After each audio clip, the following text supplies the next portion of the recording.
and welcome to Headline English. We are here again today to learn some English through news headlines and discuss some interesting topics. Hey, Danielle, how are you doing? Hello, Fabio. I'm doing great, despite all the work I have to do during this week. I'm doing great. How about you? Yeah, you told me that you've been struggling to finish your TCC, right? Your final essay for university, right? Yeah. So it's getting on my nerves, but I'm getting there. I'm getting there. What about you? How are you doing today? I'm doing fine. What I would like to know, like, are you struggling with procrastination? Maybe is this one of the problems? Is this in your way? It has been, it has been like it's something that comes and goes. I'm not a procrastinator. I don't have like a bad saying I'm a procrastinator, but sometimes depending on the task I have to do, I would like to postpone it sometimes or maybe do it later than I was supposed to. But usually I'm not a procrastinator. I'm a person who really likes to produce and do things in the way and at the time they are supposed to. But we know that that's not the case, and I've only improved, as a person who needs to produce because I studied about procrastination because I was a Mhm. procrastinator. But tell me, how about you? Yes, the clock is ticking, right? So we can't waste too much time, right? Well, I think procrastination is a problem everyone faces in different levels and different ways. I know that some people are super productive, some other people are maybe less productive, and sometimes procrastinates more than others. But I personally try to get really to keep focused and keep organized, keep an eye on my goals and priorities.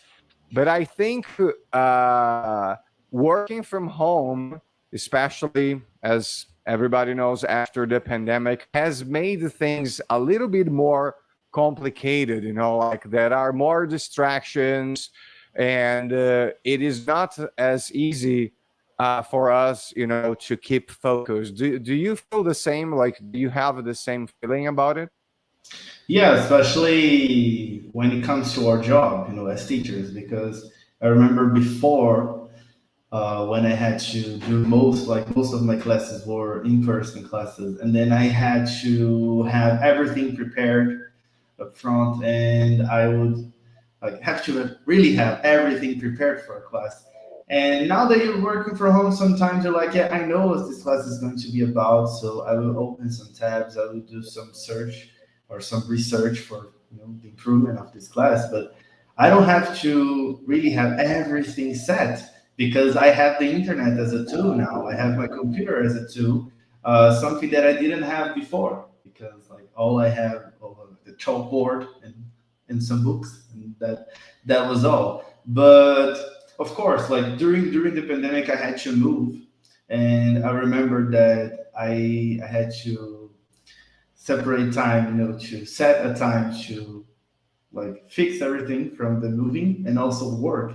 And I think that if I was moving during a time that I wasn't working from home, probably I would get less distractions because then I would have a set time to do things in my house and another time to go to work. But during the pandemic, all of those things happened at the same time, most All days. right. So yeah, I think it affected a lot. Yeah, it's not easy, right? But you definitely made an interesting point to that. So, like, our lives are much easier nowadays in terms of preparation. At least, for example, we don't have to get things printed for class, right? I remember I was always like printing things, and getting things in order, sorting papers out, like for classes and things like that. But it's still, we always find other things to get on our way, like, and that's what procrastination is about. Like, we create. I wouldn't say they are like fake needs or tasks, but we like mess up with our priorities just to keep postponing or avoiding certain things that we're not really into doing, right? So I was reading this article this week, 6 strategies to beat procrastination. That's why I brought this topic up in our discussion, right? We have this nice verb here, beat procrastination, which is a very strong, it sounds like you're gonna punch, Hey, a procrastinator. procrastination! You, I'm talking to you. Yeah. yeah. But actually, beat is a common verb, right? We use it in sports, for example, when two teams play a game, one of the teams beats the other, which means that that team is the winner, right? So the idea, 6 strategies to beat procrastination is like, so you are better than procrastination and you win this game, this mental game. It's a psychological game against procrastination. And one of the strategies in this article is the Pomodoro technique. And I loved the Yes. name, the power of the Pomodoro technique. Have you ever heard of that? Yeah, yeah. I'm a Pomodoro. If you, Yeah. if you could say it like that, yes. I know the theory. I'm a fan of it. And usually I recommend it to my students when they are like suffering from procrastination. Like, hey, what about setting like minor goals and giving you some time to rest or to think about your process? So I really like the What technique. about eating some tomatoes? Yeah, why not? That's not what this is about, right? Yeah, it's interesting. So here we have what the technique is about. Work for 25 minutes, take a 5-minute break, and then you repeat the cycle 4 times, and you take a longer break of about 15 to 30 minutes. And I like this technique especially because this technique is about taking breaks. And oftentimes, when people think about being more productive, they think about working more. So if you say to someone, in order for you to be more productive, you should take breaks, it sounds like counterintuitive, like, no, like, how can I be more Yeah. productive if I will be working less, right? But that's the beauty about Pomodoro technique. So you are a Pomodoro, I don't know what I would call a Pomodoro's pupil or whatever, advocate. How exactly does it work for you? Like, what is your personal experience with this strategy and taking breaks in between these high focus sessions? Yeah, so especially during my college time, I had to adapt myself into a multitasking routine. So the Pomodoro technique for me was very important because then I could set times to do different things. So if I had to study for a certain subject, I would set like 40 minutes, so 15 minutes studying, 5 minute break, 15 minute studies, 5 minute break, and then I would have a longer break. And after that longer break, I would study another subject with the same technique. And if I had to work, and as I had to, because I have been a teacher ever since, so I would prepare my classes after I already had my breaks during my studying time. So the Pomodoro technique for me was good to improve my productivity and also to help me set aside those moments where I should focus in different things. So having those breaks in the middle of it really helped me doing like all the things I had to during the time. So I've been using the Pomodoro since 2018, I think, and I Yeah. don't regret it. It's really good. And for you, as you said, actually, these time slots are flexible and you can adjust them depending on what you were working on, and maybe 25 minutes is not enough for a certain task, and it is okay for you to increase it or reduce it depending on your needs, right? Yeah. So I think it's really good, and like especially for work, and some people, as you said, like, oh, but why should I do breaks if I have to deliver Mm-hmm. things?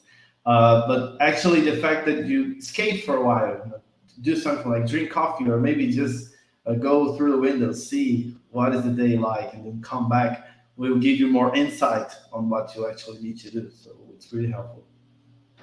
It's sometimes like rebooting your computer, so you get a fresh mind state, so you can get going on something new, and focus and have some new ideas, right?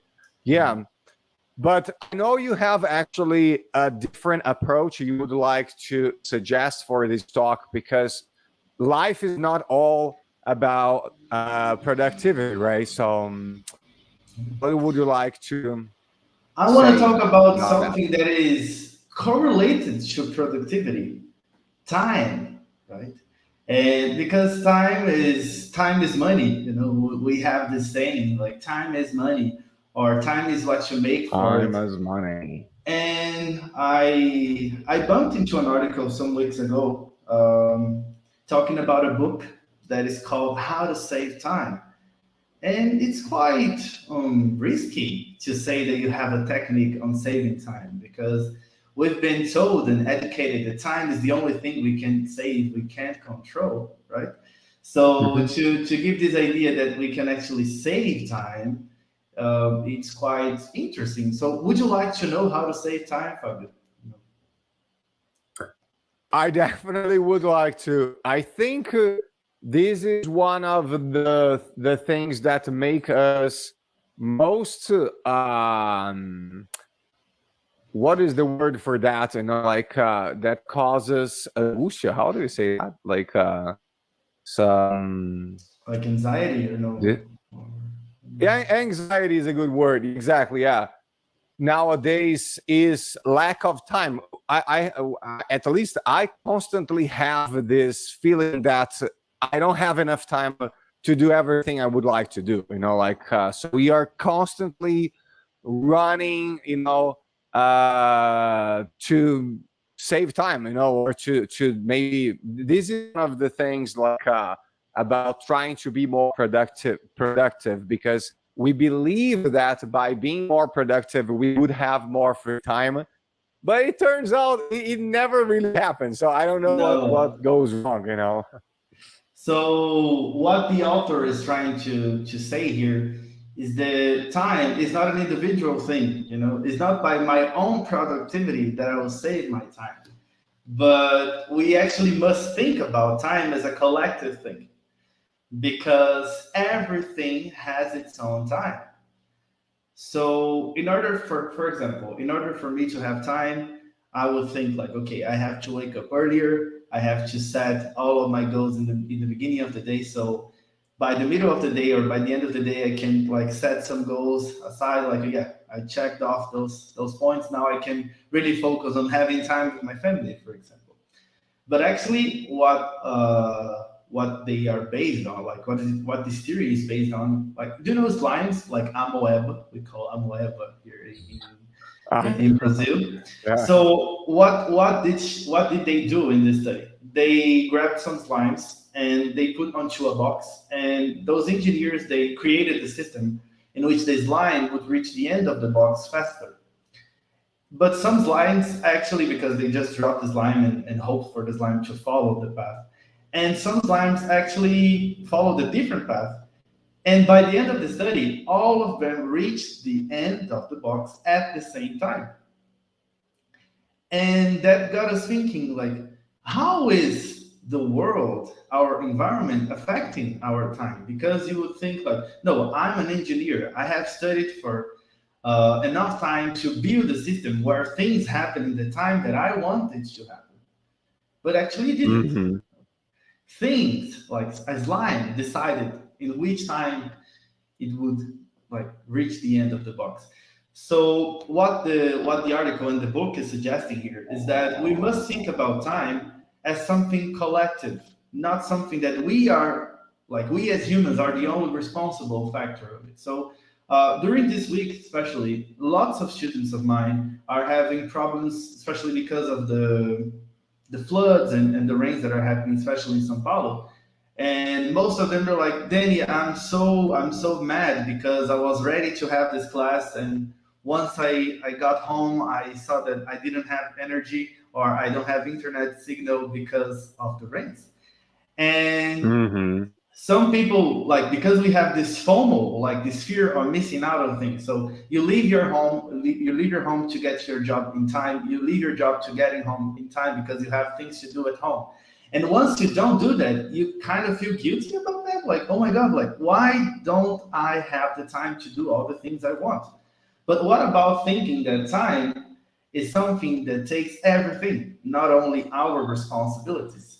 So, like, one of the conclusions they brought in the end of the article is that time is what we make together in each moment together. So, for example, in order for you to get to your job in time, you are dependent on the traffic, you are dependent on having no accidents, you are dependent on having enough gas on your car, and all of those things. Like, Mm-hmm. some of them, of course, you can have control over your gas. Like, okay, like, it's hitting empty, I have to put up some more gas. But other things you actually can't control. So the idea here is to understand that to save time, you actually have to stop controlling time. What is your opinion about that? Follow the flow, it's Yeah. something like that. Yeah, it's almost like a Buddhist like concept, I would say, of acceptance of the state of things and following along with the flow of of nature and things and etc. And I think well, this opens up for a much more complex discussion, I think, because it has to do with the fact that we want to be machines and we want to control everything. We want to have control over the time. We want to have control over the environment. We don't see ourselves as biological beings that are part of an ecosystem.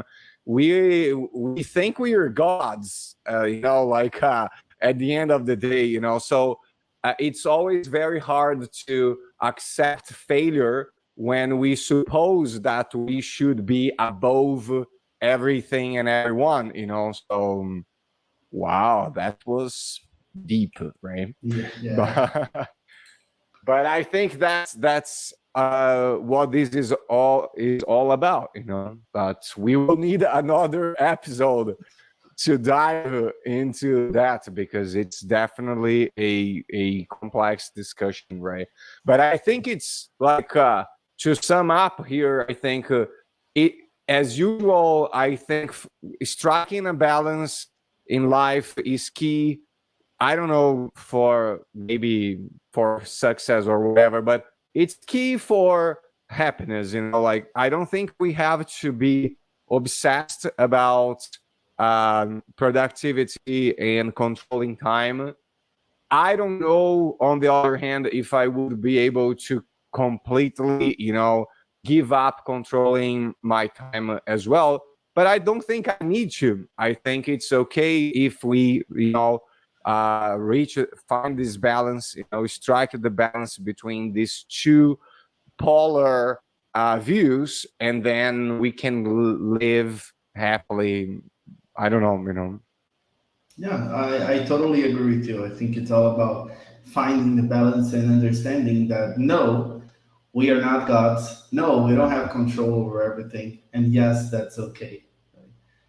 Because That's we have it. this pressure sometimes, but yeah, that's it. And we have control over the time of this podcast. So now we're wrapping Yeah. it up. One of the reasons why we have to have control over time sometimes is that otherwise our podcast show would last forever. Yeah. But we can't. So that's it. Thanks a lot, Daniel. Thank you. Please say the last wise words of our show today. I think that the wise words for today and the thought of the week, so to say, time is what we make together in each moment. So think about that. Together, not alone.